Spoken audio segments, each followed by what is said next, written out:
دا طالبانو د توسل مسأله شوله. بیا طالبانو هغه مطلق اوس هلته بند سو. همداسې افغانستان و نادرې پکې دي. زیارت بیخي سته ده نه طالبانو باباګانې پې ټیکټر بابا پرتوک بابا ډانګ بابا هو که نه دومره نادر ټیکټر باندې خو م لیدلي چې 2000 بیرغونه یې پرې راځوړند کړي طالبانو ورونو.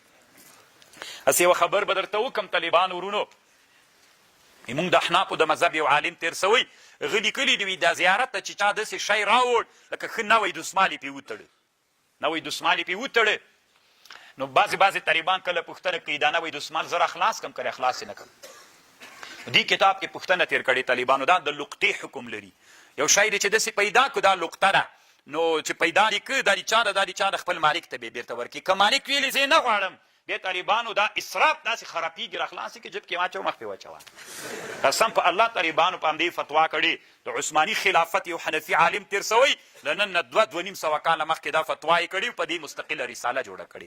طالبانو اسراف مه کوئ. نو هلته دا اسراف ته که نه طالبانو دسمال چټي زړېږي ښه نوی دسمال د ښه خوندور. خو اوس دا کرا دا شیان طالبانو په ورکېدلو باندې دي. مخکې بیخي ډېر ول دومره ډېر به ول که نه چې نوروز په ورځ باندې به بیرغونه تړل کېدل.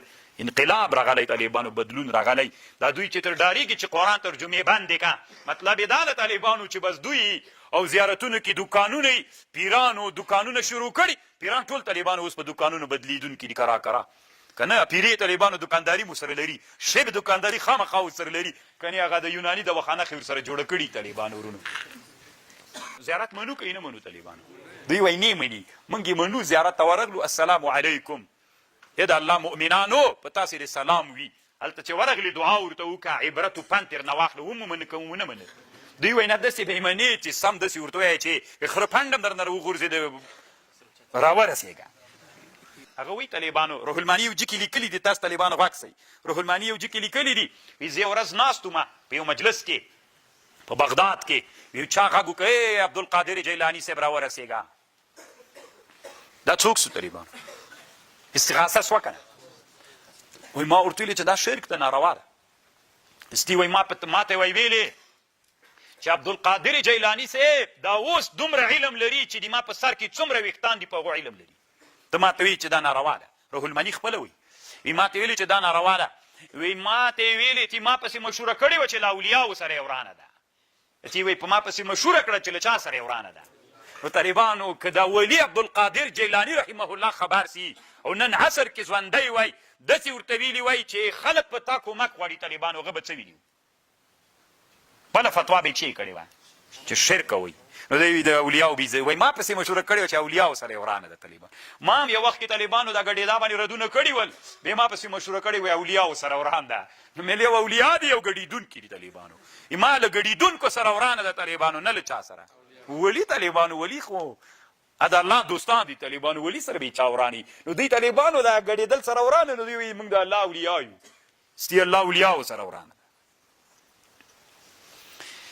ان الذين كفروا لو ان لهم ما في الارض جميعا ان الذين كفروا کسان چې کافر دي لو ان لهم ما في الارض جميعا که دوی لره هغه ټول چې په مځکو کې دي یعنې دا ټول شیان دوی لره چې په مځکه کې دي دا د دوی سي ومثله معه او په مثل د دې له دې سره لیفتدو به چې دوی فدیه پې باندې ورکي من عذاب ومثلو لا یفتدو دوی به فدیه پې ورکړې وه په دغه شیانو له عذاب دغه ورځې د قیامت نه ما تقبل منهم ولهم عذاب علیم الله دوی لره عذاب د علیم درد ورکوونکی. یعنې که دا مځکه کې څومره شیان دا د دوی ملک وای او د دې په مثل نو دوی به په ورځ د قیامت چې عذاب لیدلی وای فدیه به یې ورکړې وه. خو الله فدیه کله قبلوي نه طالبانو. طالبانو ورونو دغه کابل کې د ما په یاد دي هر حجرې ته به چې ورننوتلې خصوصا به چې چا ځان پیر کاو داسې به پکې لیکلي وو غاټ به یې لیکلي اوس هم د افغانستان بعضې ولایتونو کې سته یا غوث الاعظم دست مرابیګیر داسې دا عنوان چېرته لیدلی طالبانو ورونو داسې به لیکلي یا غوث الاعظم دست مرابیګیر.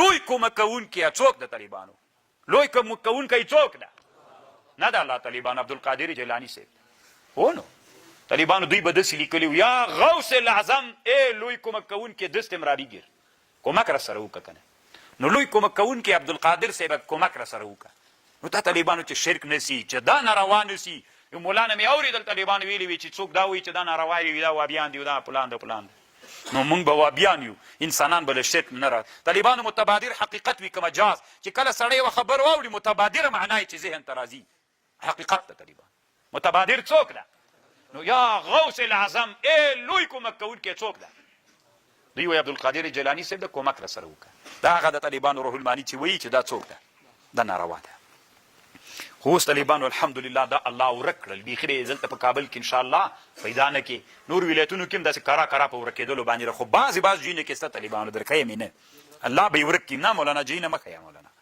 دا کار به ته نه کوې دلته چپ غلی اوسېږه که نه غوږ نیسه بس ته نه یریدون ان یخرجوا من النار یریدون اراده لري ان یخرجوا من النار چې دوی راوځي له اور نه وما هم بخارجین منها ولهم عذاب مقیم طالبانو دوی به بیا له اور راوتی نسي او دوی دپاره به عذاب دایمي وي هلته خو طالبانو نبي علیه السلام شفاعت باندې چې خلک له جهنم راباسي که نه راباسي نو دا آیات خو د حدیث د شفاعت سره د طالبانو ورونو علامه شهاب الدین الوسی رحمه الله رد کوي په معتزله باندې هغه وایي چې دلته مراد ترنه کافران دي آیات کې مراد کافران دي کافران نه راوځي له جهنم نه یو ګناهګاران دي هغه به په شفاعت د نبي باندې صلی الله علیه وسلم څنګه کیږي